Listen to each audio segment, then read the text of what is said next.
Even though a police officer visited my house, I didn't panic because it was a familiar face. However, I was too naive. My heart rate skyrocketed when I heard the officer's words. "I'm arresting your wife on suspicion of fraud. I need to interrogate her immediately." As soon as Chris Miller said that, he pushed me away, ignoring my attempt to stop him, and forced his way into the house. Then he made a serious declaration. The victim, who claims to have been defrauded, says they will forgive her if they get their money back. "Can you cover the $10,000 loss right now?" $10,000? I can't do that immediately, I replied. Chris Miller, dissatisfied with my answer, coldly stated, "Then I'll take your wife with me. We can't tolerate people who cunningly deceive others out of their money." At first, I was confused, but the more I listened, the more it didn't add up. Did my wife really commit fraud? She's been hospitalized for 2 years. Excuse me, your wife is supposed to be working for a major trading company, right? As I listened to Chris Miller's story, doubts grew stronger in my mind. My name is Mike Jones. I am a company employee in my 30s. Though I'm in my prime working years, I can't fully focus on my job. My family members are my wife, Nancy, and our third-grade son, James. Nancy has been hospitalized for the past 2 years due to her health issues. Believing that Nancy's condition will improve, I finish work on time to dedicate myself to household chores and parenting. After 2 years, I've become accustomed to this lifestyle, efficiently handling laundry and cooking while helping James with his homework. Sometimes I have to work on weekends, but I still manage to visit Nancy with James 2 or 3 times a month. Most of my thoughts are occupied with wanting Nancy to get better soon. But recently, something else has been troubling me. I've been sensing some unsettling activity around our neighborhood. One day, after stopping by the supermarket on my way home from work, I noticed a person dressed as a police officer loitering nearby. "Good evening. Are you on patrol? Is something wrong?" I asked. The officer seemed surprised, not having noticed me behind him. Apologizing for startling him, I inquired further. He took out his badge and spoke in a hushed tone. "There have been several reports of suspicious individuals in this area. An adult wearing sunglasses and a mask has been approaching children. Please be cautious and report any suspicious persons." After showing me his badge with his photo and the name Chris Miller, he explained that there seemed to be some dangerous people lurking around here. As I thought about warning James when I got home, Chris Miller just glanced at me and left. "I just met a police officer. There have been some suspicious people around lately, so be careful, James." I urged James to be cautious while putting away the groceries. He responded absent-mindedly while doing his homework. He's becoming more boyish, but he also seems to ignore what I say, which worries me. "Are you even listening?" I asked in exasperation, but my mind suddenly filled with something else. "James, sorry, I forgot to set the slow cooker this morning. I'll cook it now, so take a bath first." I hurriedly opened the slow cooker, and the rising steam made me cough. "Calm down, Dad," James said, exasperated this time. "I had turned it on also. You keep putting the laundry in the wrong place. Please remember after one reminder." At work, people praise me for handling household chores and parenting alone, but James is much more responsible than I am. It's probably because of such a son that we've managed even without Nancy.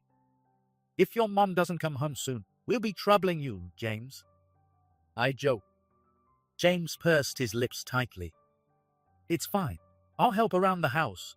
Mom needs to get better first. Even when she comes back, I'll keep helping at home," James said, tears in his eyes and a furrowed brow. James believes that Nancy ended up hospitalized because he caused her trouble. There was a day when we visited Nancy, and due to the side effects of her medication, she lost all her energy and vomited repeatedly in front of James. If James isn't a good boy, it makes things hard for Mom. Before Nancy's illness was discovered, James had been scolded by her with these words, and it stuck with him strongly. That's why he vowed never to trouble his mother again. Let's visit Mom this weekend. She's looking forward to seeing how well you're doing in school. Now, let's finish your homework after dinner." Saying this cheerfully, James seemed happy about seeing Nancy and excitedly helped with the meal preparations. The week passed quickly, and the day to visit Nancy arrived. James, in a good mood since morning, said enthusiastically, "Let's buy the cheesecake Mom likes before we go. I don't think she can eat heavy stuff, but if she doesn't want it, you can eat it," I replied. With that, we bought a popular cheesecake at the station's gift shop and visited the hospital room. Nancy seemed relatively well that day, but had a troubled expression. I took the chance to talk to her while James went to the bathroom. Though relieved it wasn't about her health, the content was disturbing. Recently, I've been getting silent phone calls. They don't say anything, but the call is definitely connected. Sometimes it lasts up to 5 minutes. That's creepy. Actually, there have been police patrolling around our place because of some suspicious individuals. The world is a dangerous place. Whether from news reports or social media, all I hear is bad news. I hope Nancy's health improves soon, and we can have a peaceful life, but it's hard not to worry these days. But silent calls must be mentally exhausting. You haven't reported this to the police yet, right? There's no direct harm, and I didn't think anyone would come to the hospital to cause trouble. What are you saying? It's too late if something happens. I'll talk to the police patrolling near our house. As we were talking, James returned. Since James was looking forward to this visit, we decided to end our heavy conversation. We enjoyed the cheesecake and had a pleasant chat together. The following week, when I returned from work, I saw Chris Miller patrolling.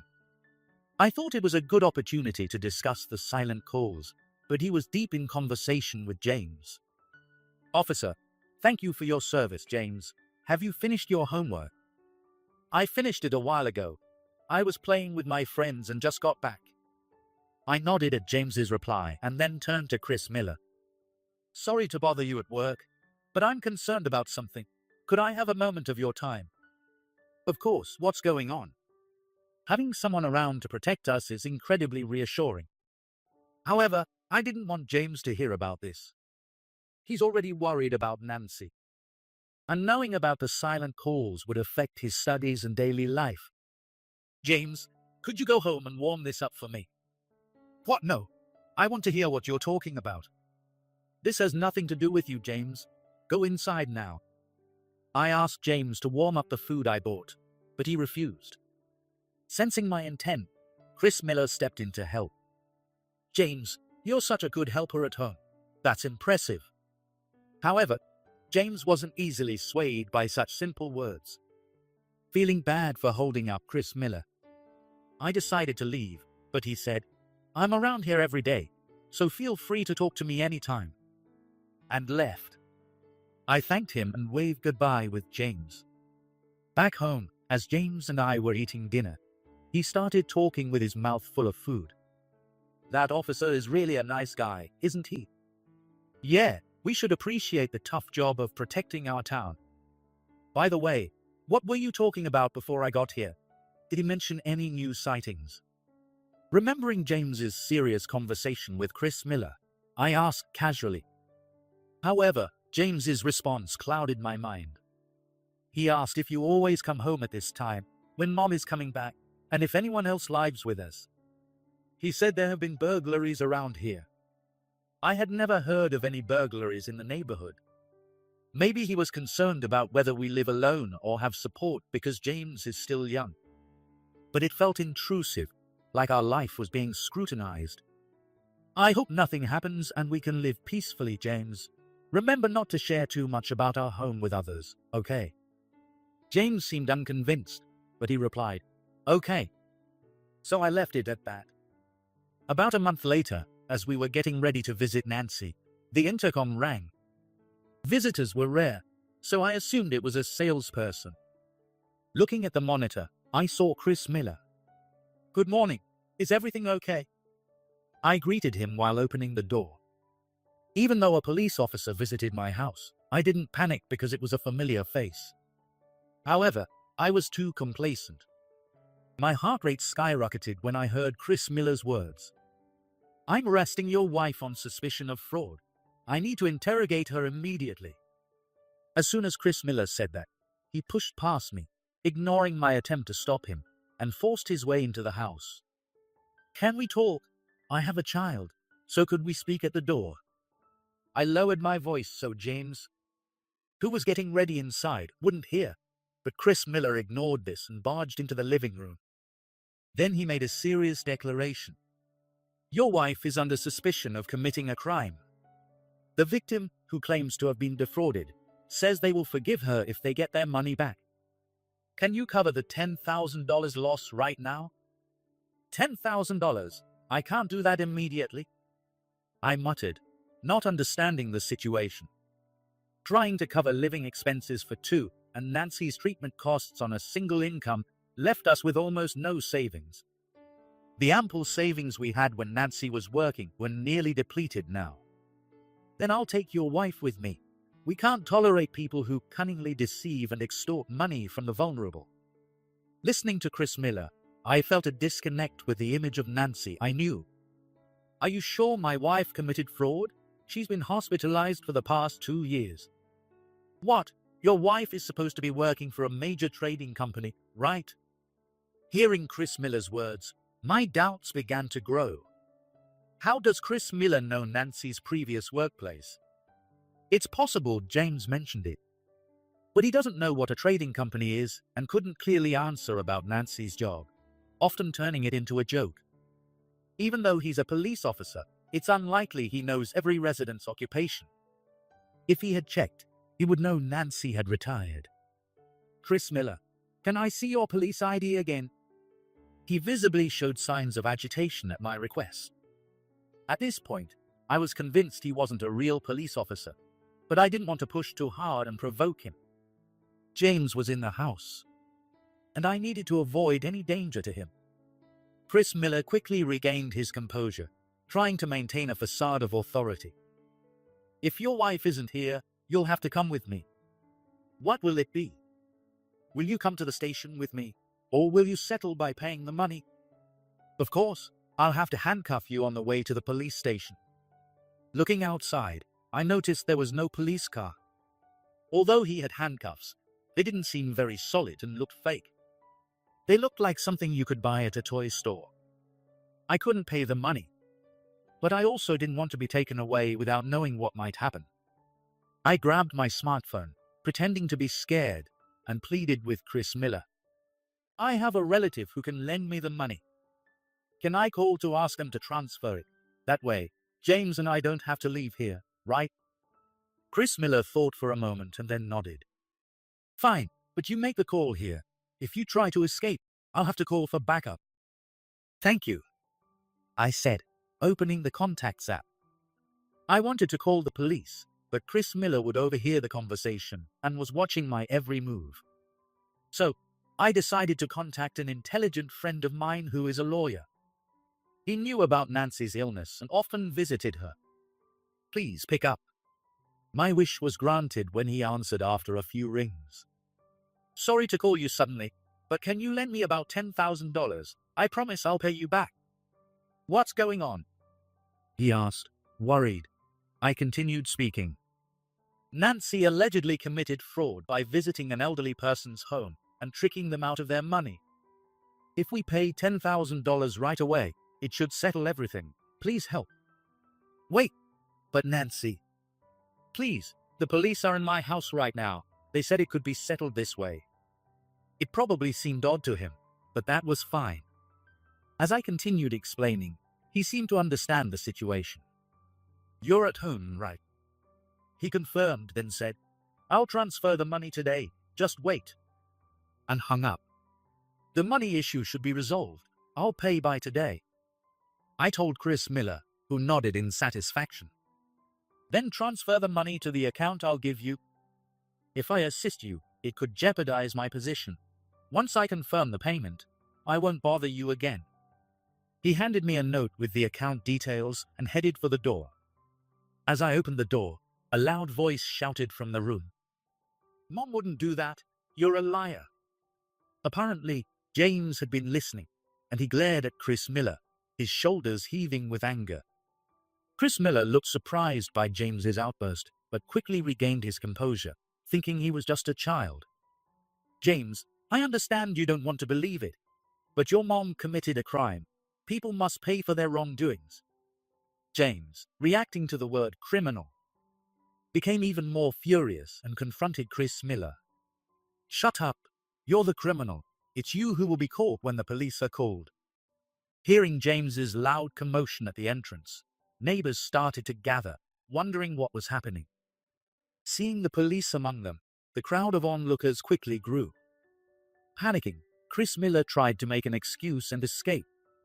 Seizing the moment, James shouted loudly, "That man is a bad person. Catch him."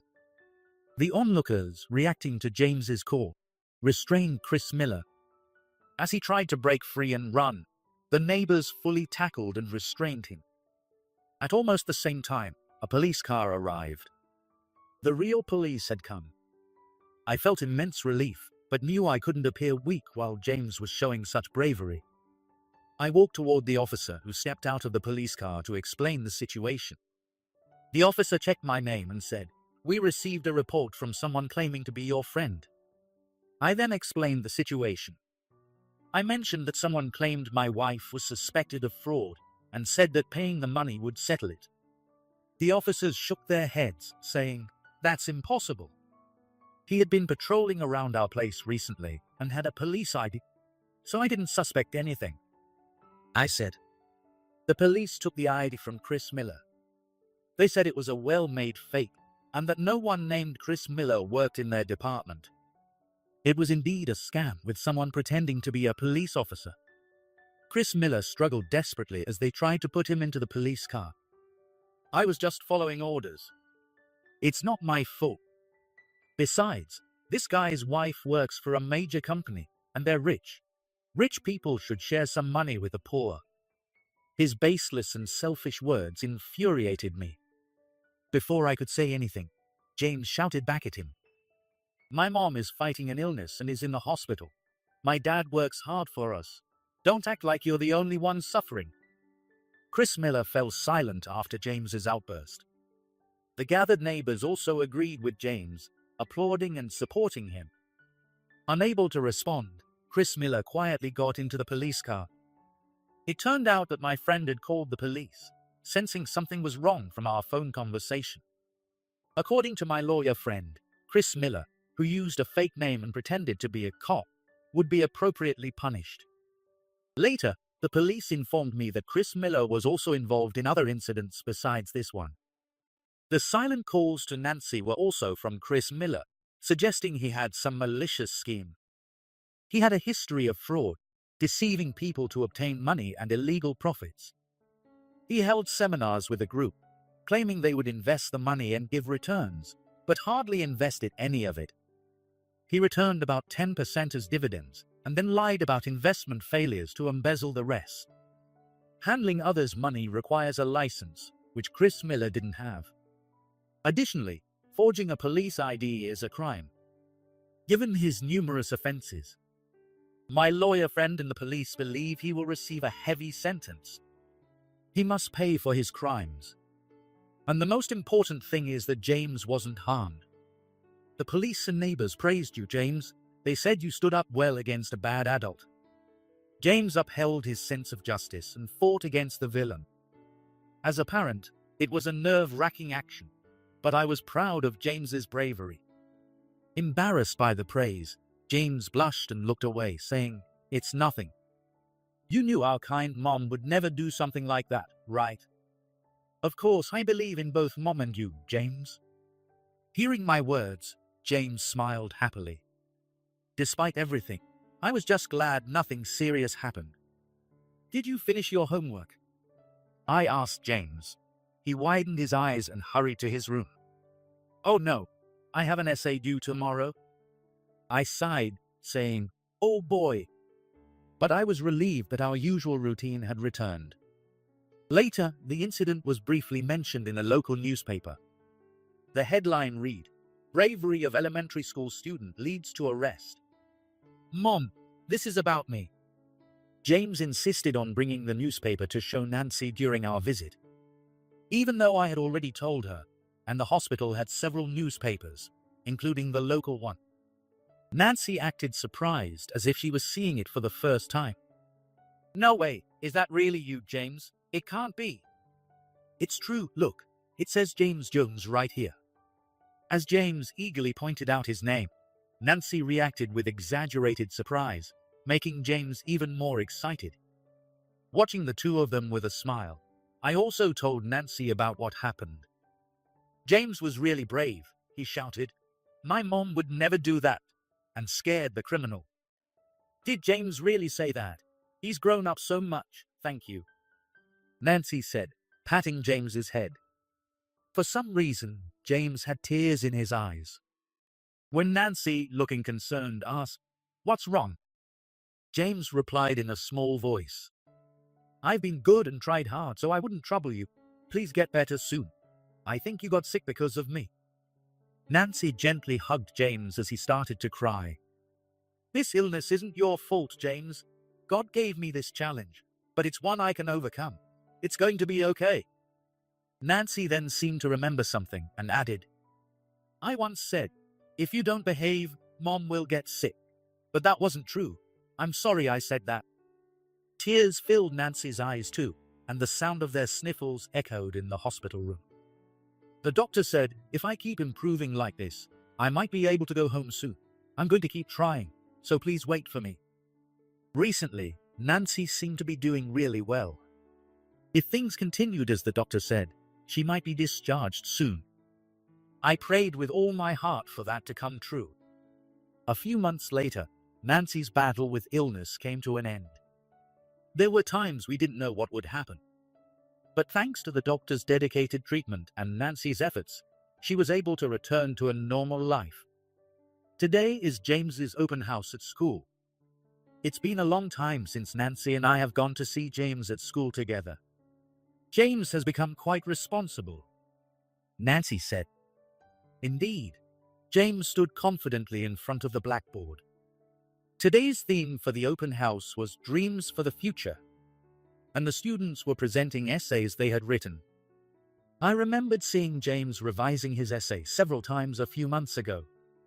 I usually check his homework, but he insisted on keeping this essay a secret, so today was the first time I would hear it. My dream for the future is to become a police officer. I have caused a lot of trouble for my dad and mom, but from now on, I won't cause any more trouble.